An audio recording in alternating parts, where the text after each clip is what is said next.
Today in Mountain View, we have a former police chief returning to shake things up, long-awaited pathway improvements getting the green light, and a surprising history of local wildlife. I'm Dean Bark, and welcome to the City Report with Dean Bark in Mountain View.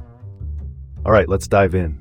Ex-Mountain View Chief Xiong returns to reshape San Mateo Sheriff's Office. Chris Xiong, who previously led as the police chief here in Mountain View, is making a comeback at the San Mateo County Sheriff's Office as undersheriff. His appointment, thanks to the newly sworn-in Sheriff Ken Binder, follows a rocky period under the former Sheriff Christina Corpus. Now, Xiong is expected to usher in a period of organizational healing and operational excellence, as they say. He's bringing his servant-minded leadership style to the table, which should be quite the change from what we've seen before. Despite all the drama at the top, it's worth noting that street-level services kept humming along smoothly. I guess the rank and file didn't get the memo about the chaos upstairs.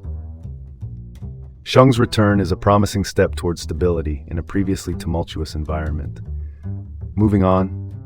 Next up, Mountain View's shoreline pathway set for major upgrades.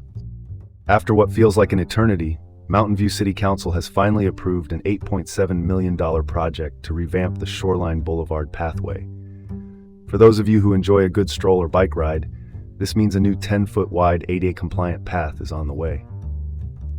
The project faced significant delays, mostly due to funding hiccups. But, thanks to recent grants and approvals, we're back on track. Construction is set to kick off in spring 2026, wrapping up by spring 2027. It's about time the city prioritized accessibility and connectivity with these long overdue improvements. Let's pivot to the next story. Now let's dive into the surprising history of California's wild turkeys. Wild turkeys are quite the sight on the peninsula these days, but did you know they're not native to California?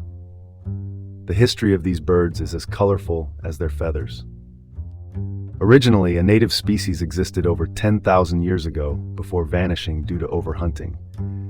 Fast forward to 1928, a successful breeding program began, and by the late 20th century, the Rio Grande turkeys from Texas thrived here. Today, around 250,000 turkeys roam the state. Just a friendly reminder, feeding them is discouraged. We don't need aggressive turkeys gobbling up our peaceful streets. The resilience of these turkeys is as impressive as their adaptability to urban settings. Shifting gears. Thanksgiving closures and service changes in Mountain View. As we celebrate Thanksgiving, be aware of several service changes. City Hall and most city facilities will be closed on November 27th and 28th. But don't worry, emergency services will still be on the job.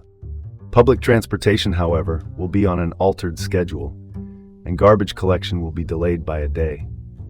Schools are already on break and will reopen on December 1st. Planning around these closures is crucial to avoid holiday headaches. Let's keep this train moving.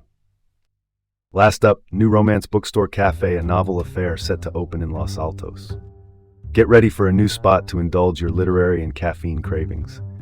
A Novel Affair, a pop-up bookstore cafe, is opening on November 29th in downtown Los Altos.